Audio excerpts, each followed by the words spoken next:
Hello guys, good afternoon, good morning, magandang umaga sa inyong lahat. This is Beautician again. My video for today is panalo na naman tayo ngayon guys. So, good news kasi yung pinabarangay ko ay nagpunta na dito sa bahay para magbayad ng kanyang atraso sa akin.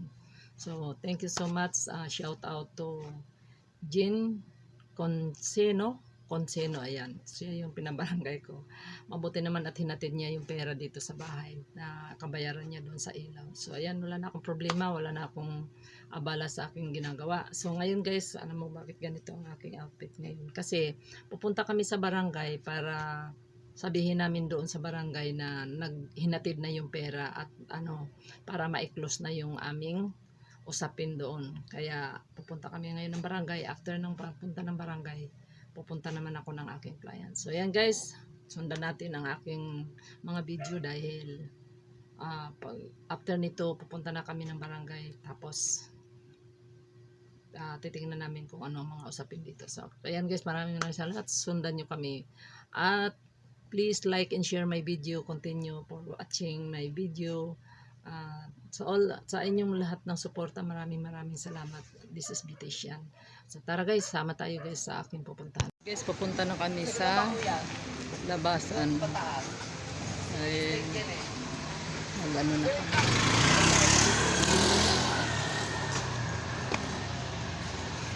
Ito naman kasama. Punta na kami ng barangay. So ayan guys, nandito na kami sa barangay hall. Papasok na kami dun sa looban. Ayan, ito yung barangay dito. Barangay hall dito sa So pupunta na kami dun sa loob. Papasok na kami. Ha? Ayan. Ito yung barangay office ng Las Piñas, Almansa Ono. Ang ganda ng ano nila.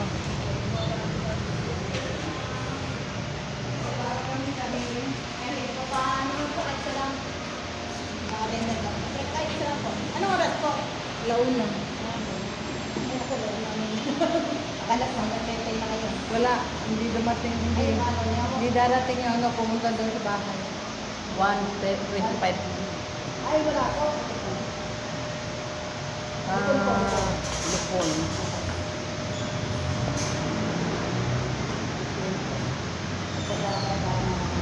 Baka hintay na kami.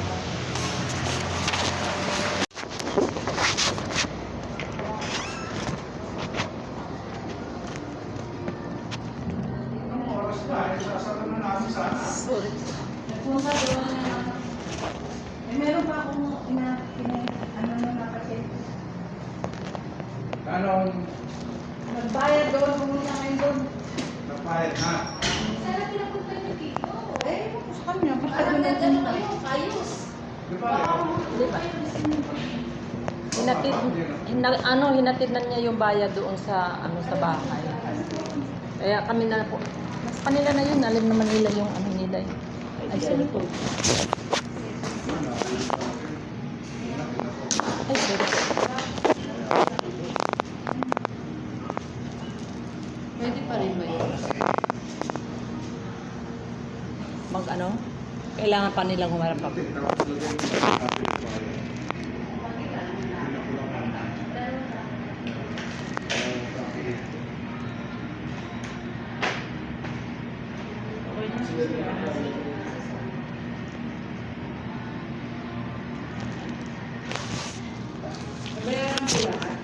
Opo, binayaran ng 1,200. Tutuloy mo yung amount na binayaran. May One to barya nga.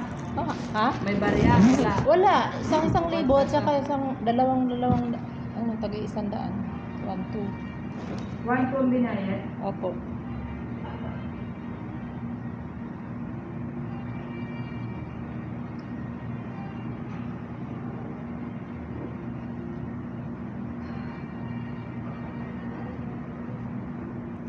Balik pa ako. Bibilihan ko. Ngayon lang po nagbayad sa inyo. Opo, kanina. Paano lang din mga oras yun? 11:30?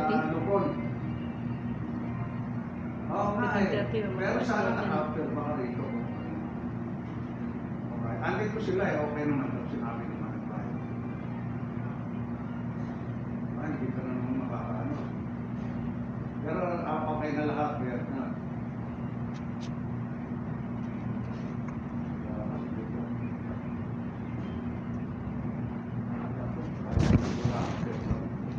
Bale, okay. Kung talagang masama, okay naman daw.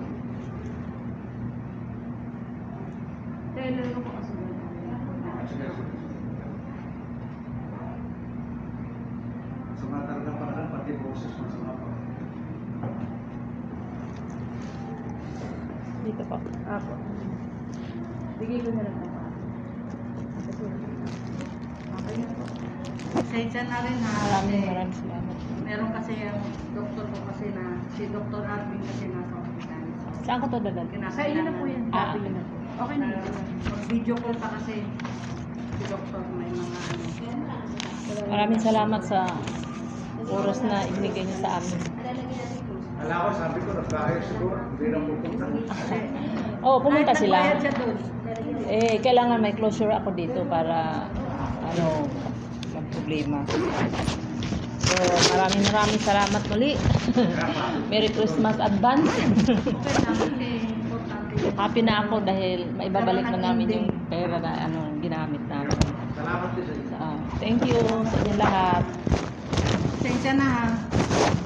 Ano ba kasi si doktor na So ayan guys, tapos ang usapin sa barangay, nanggaling na ako kanina. Mayroon na kaming closure na dapat pala umatin pa pala siya dahil para lalo na sa kanya kasi mayroon magpipirmahan kami na wala ng ng aming bawat isa. Kaya lang hindi sila pumunta.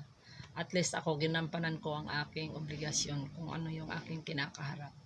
So natapos na ang aming problema sa ilaw. Mamadali ko na pumunta ng barangay, baliktad ang isa kong medyas. Bakit tayo nahanap ka ni ano? Napansin ko na lang yung medyas ko. Yung kabila okay, yung kabila baliktad. Buti na lang. Nahanap ka ni ano? So, yan ang Bumalik dito. Ang tuna, hindi ka muna. baliktad na